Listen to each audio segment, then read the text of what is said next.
కేఎన్ఐ TV Telugu news channel కు స్వాగతం. స్వార్థ రాజకీయాలే చంద్రబాబు ఎజెండా అని వైఎస్ఆర్సీపీ రాష్ట్ర అధికార ప్రతినిధి ఆర్ఏ శ్యామల మండిపడ్డారు. వైసీపీపై బురద చల్లడమే కూటమి నేతల పని అన్నారు. తిరుమల లడ్డు విషయంలో కల్తీ లేదన్న నివేదికతో బాబు, లోకేష్, పవన్ అయోమయంలో పడ్డారని వ్యాఖ్యానించారు.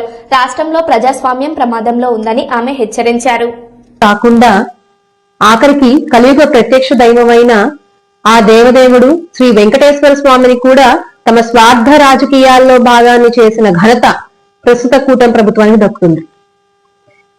గత ప్రభుత్వంలో వైఎస్ జగన్మోహన్ రెడ్డి గారి హయాంలో స్వామివారికి నివేదన చేసినటువంటి లడ్డూల తయారీలో వాడిన నెయ్యిలో జంతువుల కొవ్వు కలిసింది అంటూ వాళ్ళొక హై డ్రామాకి తెరలేపిన సంగతి మనందరికీ తెలిసిందే. అయితే ఆ కథ కంచికిపోయింది, వాళ్ళ డ్రామా ముగిసిపోయింది. ఎప్పుడు?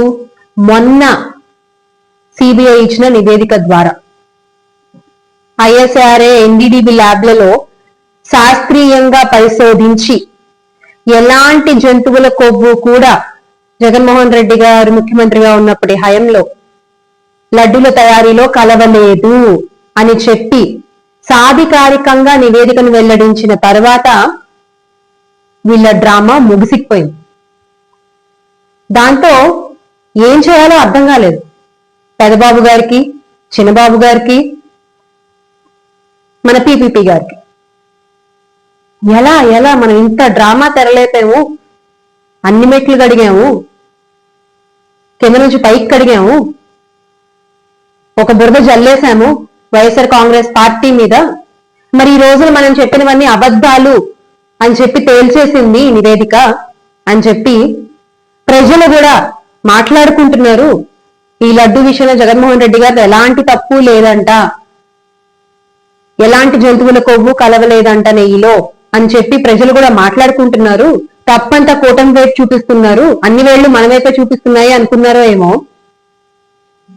తెరతీశారు డైవర్షన్ పాలిటిక్స్ కి. అంటే రాష్ట్ర ప్రజలు ఈ నివేదిక గురించి గాని, ఎలాంటి కల్తీ జరగలేదు అన్న విషయం మీద గాని మాట్లాడుకోకుండా ఉండడానికి ఏం చేయాలి అని ఆలోచించడం మొదలుపెట్టారు. మొదలుపెట్టిన తర్వాత జరుగుతున్నటువంటి సంఘటనలే గత కొన్ని రోజులుగా మనం ఆంధ్ర రాష్ట్రంలో చూస్తూ ఉన్నాం. అరే, ఒక సిట్టు నివేదిక ఇచ్చిన తర్వాత కూడా దాన్ని మీరు తప్పు అని ఎలా చెప్తారు?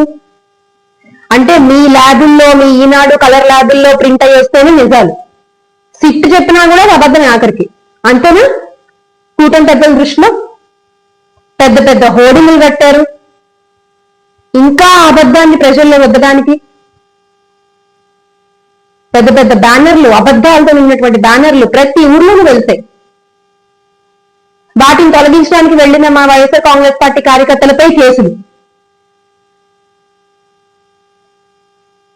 అసలు ఈ నివేదిక వెల్లడించిన తర్వాత, ఎలాంటి కల్తీ జరగలేదు అని చెప్పి నివేదిక వచ్చిన తర్వాత పిఠాపురం పీఠాధిపతి పవన్ కళ్యాణ్ గారు ఎందుకు మాట్లాడట్లేదు?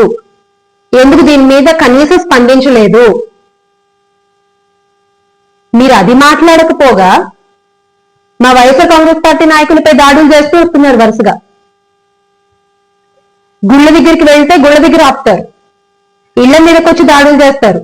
నిన్నటికి నిన్న అన్ని గంటల పాటు పోలీసుల సమక్షంలో అంబటి రాంబాబు గారి ఇంటిపై జరిగినటువంటి దాడి రాష్ట్రంలో ప్రజాస్వామ్యం ఎలా ఉంది, అసలు ఉందా లేదా అనే ప్రశ్నకు దారితీస్తుంది. కర్రలు, రాళ్లు పట్టుకుని ఇష్టం వచ్చినట్టు వాళ్ళ ఇంటిని ధ్వంసం చేశారు, కారును ధ్వంసం చేశారు, వాళ్ళ కుటుంబాన్ని భయభ్రాంతులకు గురి చేశారు. ఇదంతా మళ్ళీ రక్షించాల్సిన పోలీసుల సమక్షంలో. కేంద్రం నుంచి బలగాలు రావాలి, ఎందుకంటే నమ్మకం లేదు చంద్రబాబు నాయుడు గారి నాయకత్వంలో ప్రజాస్వామ్యం అమలవుతుంది ఆంధ్ర రాష్ట్రంలో అనే నమ్మకం పోయింది. అదే ఒక ఎక్స్ మినిస్టర్స్, ఎక్స్ ఎమ్మెల్యేల పరిస్థితి అలా ఉంటే సామాన్య ప్రజల పరిస్థితి ఏంటండి రాష్ట్రంలో ఈరోజు? వాళ్ళకే సెక్యూరిటీ లేదు, వాళ్ళ ప్రాణాలకే గ్యారంటీ లేదు. మామూలు ప్రజల పరిస్థితి ఏంటి? అందుకనే ప్రెసిడెంట్ రూల్ రావాలి, కేంద్రం నుంచి బలగాలు రావాల్సిందే. యూనియన్ మినిస్టర్ దీనిపై ప్రత్యేక శ్రద్ధ పెట్టాలి అని వైఎస్ఆర్ కాంగ్రెస్ పార్టీ కోరుకుంటోంది.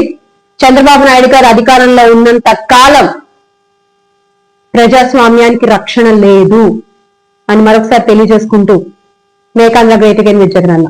జోహార్ వైఎస్ఆర్, జై జగన్.